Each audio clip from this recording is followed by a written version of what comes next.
जय श्री कृष्ण।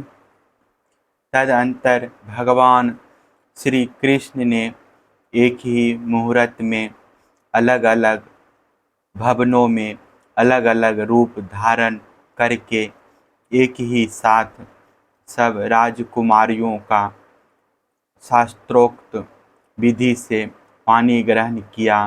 सर्वशक्तिमान अविनाशी भगवान के लिए इसमें आश्चर्य की कौन सी बात है। परीक्षित, भगवान की पत्नियों के अलग अलग महलों में ऐसी दिव्य सामग्रियां भरी हुई थी जिनके बराबर जगत में कहीं भी और कोई भी सामग्री नहीं है।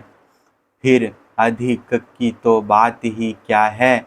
उन महलों में रहकर मति गति के परे की लीला करने वाले अविनाशी भगवान श्री कृष्ण अपने आत्मानंद में मग्न रहते हुए लक्ष्मी जी की आसंख्य स्वरूपा उन पत्नियों के साथ ठीक वैसे ही विहार करते थे जैसे कोई साधारण मनुष्य घर गृहस्थी में रहकर गृहस्थ धर्म के अनुसार आचरण करता हो। परीक्षित, ब्रह्मा आदि बड़े बड़े देवता भी भगवान के वास्तविक स्वरूप को और उनकी प्राप्ति के मार्ग को नहीं जानते। उन्हीं परमारमण भगवान श्री कृष्ण को उन स्त्रियों ने पति के रूप में प्राप्त किया था।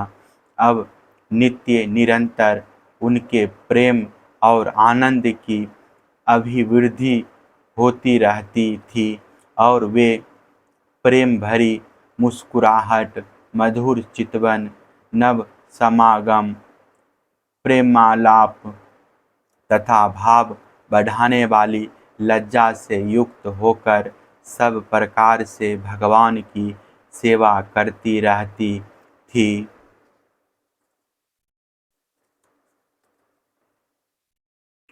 उनमें से सभी पत्नियों के साथ सेवा करने के लिए सैकड़ों दासियां रहती।